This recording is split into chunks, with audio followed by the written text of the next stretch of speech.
یہ 26 نومبر 1983 کی صبح تھی اور وقت تھا 6:40۔ 6 مسلح ڈکیت ایک ویئر ہاؤس میں ڈکیتی کے لیے داخل ہوئے۔ ڈکیتوں نے صرف $1 ملین کی غیر ملکی کرنسی چرانے کا منصوبہ بنایا تھا، لیکن جب انہیں وہاں سونا اور ہیرے ملے تو ان کی خوشی اور حیرت کی انتہا نہ رہی۔ ان ہیرے جواہرات کی مالیت اس وقت کے لحاظ سے $32 ملین تھی، جو آج کے حساب سے تقریباً $140 ملین بنتی ہے۔ یہ بات ان کے گمان میں بھی نہیں تھی کہ وہ آج دنیا کی سب سے بڑی چوری کرنے والے ہیں۔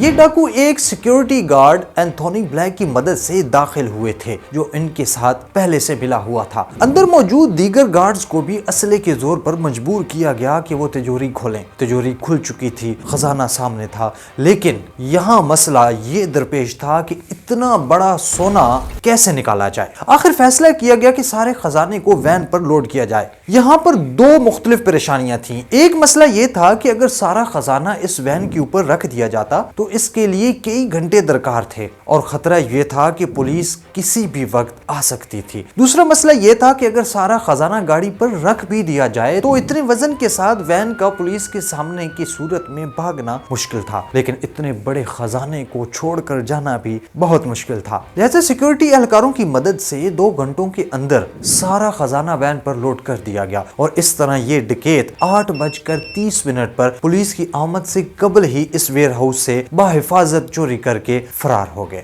ناظرین، ڈاکو سونا چرا تو لے گئے، مگر انہیں سمجھ نہیں آ رہا تھا کہ اسے کیسے اور کہاں فروخت کیا جائے، چونکہ اتنا بڑا سونا پبلک مارکیٹ میں بیچا نہیں جا سکتا تھا، اور حکومت برطانیہ نے سونے کی تاجروں پر نظر بھی رکھی ہوئی تھی۔ اس کام کے لیے انہوں نے برطانیہ کے بدنام زمانہ مجرم کینتھ نوئے کی مدد لی۔ یہ شخص کافی شاطر تھا۔ کینتھ نوئے اور اس کے ساتھی گولڈ فنگر نے سونے کو پگھلا کر اس میں تانبا ملا دیا تاکہ اسے پہچانا نہ جا سکے۔ یہ منصوبہ تو کام کر گیا تھا، لیکن تحقیق کرنے والی ایجنسیاں بھی پیچھے تھیں۔ ایسے لوگوں پر پہلے سے ہی نظر رکھی ہوئی تھی۔ تفتیش کے دوران پولیس کو نوئے کے سابقہ گھر کے قریب ایک نالے میں کپڑے میں لپٹے ہوئے 11 سونے کے بسکٹ بھی ملے۔ کینتھ نوئے پر منی لانڈرنگ کے الزام میں مقدمہ بھی چلایا گیا، لیکن اس سے پہلے کہ اسے گرفتار کیا جاتا، اس نے اپنے ہی گھر میں ایک پولیس افسر کو چاقو مار کر قتل کر دیا۔ حیران کن طور پر اس نے عدالت میں اپنے دفاع میں درخواست دی اور ٹھوس ثبوت کی عدم فراہمی پر الزام سے بری ہو گیا۔ اس تاریخی چوری کے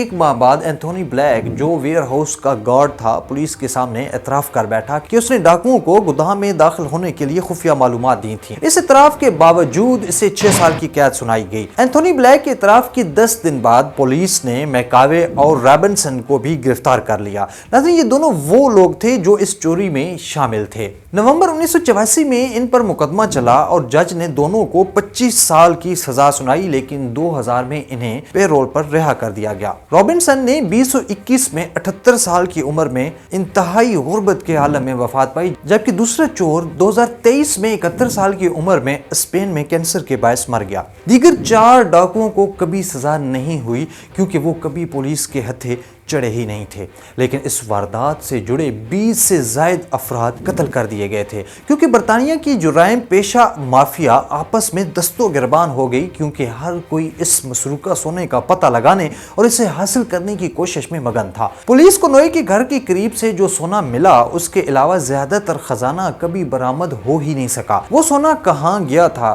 کیا کسی نے اسے دفنا دیا تھا؟ کوئی نہیں جانتا تھا۔ آج بھی بہت سے کھوجی اس سونے کی تلاش میں ہیں۔ ناظرین، کچھ ماہرین کے مطابق چوری شدہ سونے کا تقریباً نصف حصہ مارکیٹ میں واپس آ چکا تھا، لیکن اگر اس بات پر یقین بھی کر لیا جائے تو سوال تو ہوگا کہ باقی کا سونا کئی دہائیوں سے کہاں پر ہے، کس حالت میں ہے؟ شاید آنے والی کئی دہائیوں تک اس کا کوئی سراغ نہ مل سکے۔